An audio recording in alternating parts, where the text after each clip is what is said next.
Capítulo 5. Da habilitação e da reabilitação profissional. Artigo 136. A assistência reeducativa ou educativa e de readaptação ou adaptação profissional, instituída sob a denominação genérica de habilitação e reabilitação profissional, visa proporcionar aos beneficiários incapacitados parcial ou totalmente para o trabalho, em caráter obrigatório, independentemente de carência, e às pessoas portadoras de deficiência, os meios indicados para proporcionar o reingresso no mercado de trabalho e no contexto em que vivem. Parágrafo 1º. Cabe ao Instituto Nacional do Seguro Social promover a prestação de que trata este artigo aos segurados, inclusive aposentados, e de acordo com as possibilidades administrativas, técnicas, financeiras e as condições locais do órgão, aos seus dependentes, preferencialmente mediante a contratação de serviços especializados. Parágrafo 2º. As pessoas portadoras de deficiência serão atendidas mediante celebração de convênio de cooperação técnico-financeira. Artigo 137. O processo de habilitação e de reabilitação profissional do beneficiário será desenvolvido por meio das funções básicas de: inciso 1. Avaliação do potencial laborativo. Inciso 2. Orientação e acompanhamento da programação profissional. Inciso 3. Articulação com a comunidade, inclusive mediante a celebração de convênio para reabilitação física restrita a segurados que cumpriram os pressupostos de elegibilidade ao programa de reabilitação profissional com vistas ao reingresso no mercado de trabalho. Inciso 4. Acompanhamento e pesquisa da fixação no mercado de trabalho.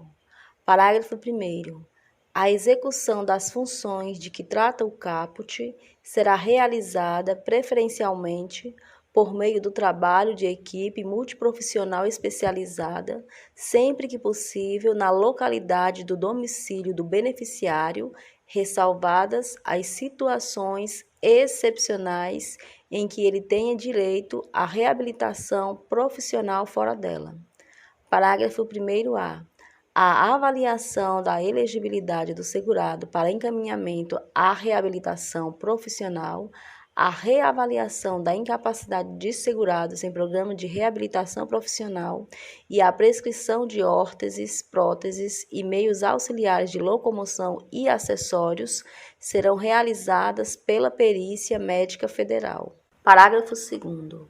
Quando indispensáveis ao desenvolvimento do processo de reabilitação profissional, o Instituto Nacional do Seguro Social fornecerá aos segurados, inclusive aposentados, em caráter obrigatório, prótese e órtese, seu reparo ou substituição, instrumentos de auxílio para locomoção, bem como equipamentos necessários à habilitação e à reabilitação profissional, transporte urbano e alimentação, e na medida das possibilidades do Instituto, aos seus dependentes.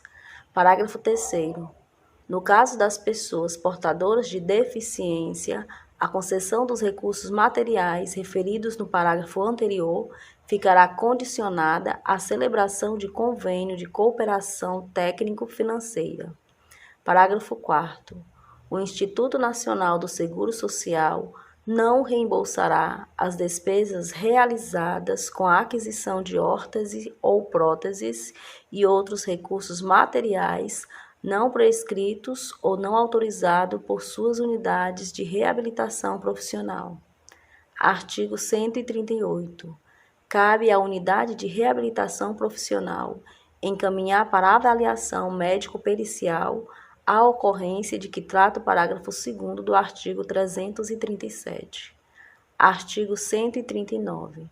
A programação profissional será desenvolvida mediante cursos e ou treinamentos na comunidade por meio de contratos, acordos e convênios com instituições e empresas públicas ou privadas, na forma do artigo 317. Parágrafo 1º.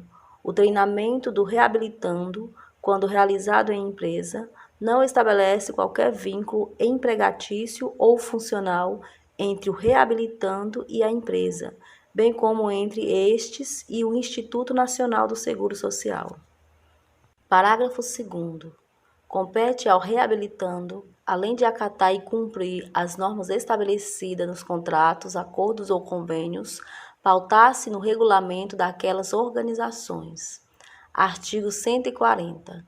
Concluído o processo de reabilitação profissional, o Instituto Nacional do Seguro Social emitirá certificado individual indicando a função para a qual o reabilitando foi capacitado profissionalmente, sem prejuízo do exercício de outra para a qual se julgue capacitado. Parágrafo 1º. Não constitui obrigação da Previdência Social a manutenção do segurado no mesmo emprego ou a sua colocação em outro para o qual foi reabilitado, cessando o processo de reabilitação profissional com a emissão do certificado a que se refere o caput. Parágrafo 2º. Cabe à Previdência Social a articulação com a comunidade com vistas ao levantamento da oferta do mercado de trabalho, ao direcionamento da programação profissional e à possibilidade de reingresso do reabilitando no mercado formal. Parágrafo 3º. O acompanhamento e a pesquisa de que trata o inciso 4 do artigo 137 é obrigatório e tem como finalidade a comprovação da efetividade do processo de reabilitação profissional. Artigo 141. A empresa com 100 ou mais empregados está obrigada a preencher de 2% a 5% de seus cargos com beneficiários reabilitados ou pessoas portadoras de deficiência habilitadas na seguinte proporção. Inciso 1. Até 200 empregados, 2%. Inciso 2. De 201 a 500 empregados, 3%. Inciso 3. De 501 a 1.000 empregados, 4%. Ou inciso 4. Mais de 1.000 empregados, 5%. Parágrafo 1º. A dispensa de pessoa com deficiência ou de beneficiário reabilitado pela Previdência Social ao final de contrato por prazo determinado de mais de 90 dias e a dispensa imotivada em contrato por prazo indeterminado somente poderão ocorrer após a contratação de outro trabalhador com deficiência ou beneficiário reabilitado pela Previdência Social. Parágrafo 2º, revogado. Parágrafo 3º. A Secretaria Especial de Previdência e Trabalho do Ministério da Economia compete estabelecer a sistemática de fiscalização e gerar dados e estatísticas sobre o total de empregados e as vagas preenchidas por pessoas com deficiência e por beneficiários reabilitados pela Previdência Social, além de fornecê-los, quando solicitados, aos sindicatos, às entidades representativas dos empregados ou aos cidadãos interessados. Parágrafo 4º. Para a reserva de cargos será considerada somente a contratação direta de pessoa com deficiência, excluído o aprendiz com deficiência de que trata a consolidação das leis do trabalho, aprovada pelo Decreto-Lei nº 5.452, de 1943. Capítulo 6. Da justificação administrativa. Artigo 142. A justificação administrativa constitui recurso utilizado para suprir a falta ou insuficiência de documento ou produzir prova de fato ou circunstância de interesse dos beneficiários perante a Previdência Social. Parágrafo 1º. Não será admitida a justificação administrativa quando o fato a comprovar exigir registro público de casamento, de idade ou de óbito, ou de qualquer ato jurídico para o qual a lei prescrever forma especial. Parágrafo 2º. A justificação administrativa é parte do processo de atualização de dados do CNIS ou de reconhecimento de direitos, vedada a sua tramitação na condição de processo autônomo. Parágrafo 3º. Quando a concessão do benefício depender de documento ou de prova de ato ao qual o segurado não tem acesso, exceto quanto a registro público ou início de prova material, a justificação administrativa será oportunizada, observado o disposto no artigo 151. Parágrafo 4º. A prova material somente terá validade para a pessoa referida no documento, vedada a sua utilização por outras pessoas. Artigo 143. A justificação administrativa ou judicial para fins de comprovação de tempo de contribuição, dependência econômica, identidade e relação de parentesco somente produzirá efeito quando for baseada em início de prova material contemporânea dos fatos e não serão admitidas provas exclusivamente testemunhais. Parágrafo 1º. Será dispensado o início de prova material quando houver ocorrência de motivo de força maior ou de caso fortuito. Parágrafo 2º. Caracteriza motivo de força maior ou caso fortuito a verificação de ocorrência notória, tais como incêndio, inundação ou desmoronamento que tenha atingido a empresa na qual o segurado alegue ter trabalhado, devendo ser comprovada mediante registro da ocorrência policial feita em época própria ou apresentação de documentos contemporâneos dos fatos e verificada a correlação entre a atividade da empresa e a profissão do segurado. Parágrafo 3º. Se a empresa não estiver mais em atividade, deverá o interessado juntar a prova oficial de sua existência no período que pretende comprovar. Parágrafo 4º. No caso dos segurados empregado doméstico e contribuinte individual, após a homologação do processo, este deverá ser encaminhado ao setor competente de arrecadação para levantamento e cobrança do crédito. Artigo 144. A homologação da justificação judicial processada com base em prova exclusivamente testemunhal dispensa a justificação administrativa, desde que complementada com início de prova material contemporânea dos fatos. Parágrafo único. A inclusão, a exclusão, a ratificação e a retificação de vínculos, remunerações e contribuições, ainda que reconhecidos em ação trabalhista transitada em julgado, dependerão da existência de início de prova material contemporânea dos fatos. Artigo 145.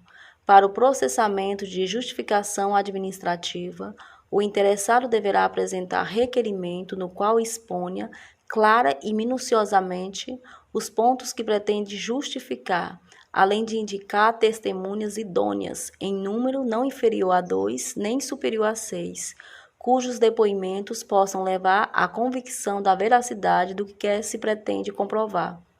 Parágrafo único. As testemunhas, no dia e no horário marcados, serão inquiridas a respeito dos pontos que forem objeto da justificação de que trata o caput. Artigo 146. Não podem ser testemunhas: inciso 1, revogada; inciso 2, revogado; inciso 3, os menores de 16 anos; e inciso 4, o cônjuge, o companheiro ou a companheira, os ascendentes, os descendentes e os colaterais até o 3º grau, por consanguinidade ou afinidade.